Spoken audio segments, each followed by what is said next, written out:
video on this. A game plan. How we learn techniques, we learn moves. We have this whole bunch of parts and pieces and parts. Yeah. What's your advice for trying to start to get them to congeal into something that I can go somewhere? You know, I always feel like it's just these. I've got all these tools in a toolbox, and here's one of them. How do? They're a little disconnected. Yeah. Yeah, that is that's the journey really from purple belt, I think, and beyond, more than white to blue belt. White to blue belt is just it's technique accumulation. There's too much to learn, and so you're just learning this, you're learning that, you're learning this, you're learning that, and they're just disconnected techniques. You haven't figured out the connective tissue between the techniques. You haven't figured out you haven't gone real deep into those techniques yet.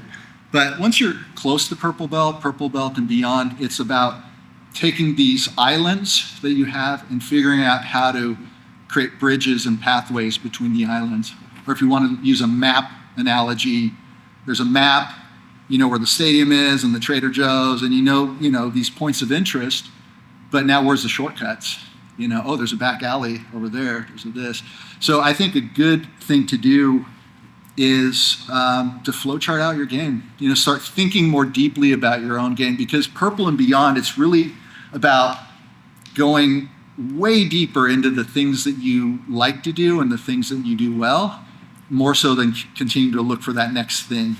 At blue belt, you're always looking for the next sneaky technique that your training partners don't know. You're like, I'm going to get him now, right? But that doesn't work against skilled guys. You have to be really skilled at the things you have. So for you, I would recommend just assess your game. Look at everything that you do, maybe plot it out. Maybe you get a gigantic sheet of paper and throw it on your wall. Maybe two papers, one's offense, one's defense. And start guard. Okay, what do I do from guard? I've got a triangle, I'm gonna plot a game. Okay, and I've got this stuff over here.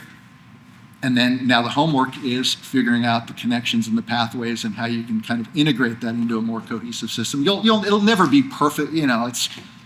Everyone's game has some disconnection between positions and techniques, but I think that's the process, right? Would you add anything to that? You're pretty deep into this stuff. Yeah, I would say if you want to simplify it, ask yourself what job you have to do in each position you're in, right? And that's going to help connect the pathways that he's kind of talking about.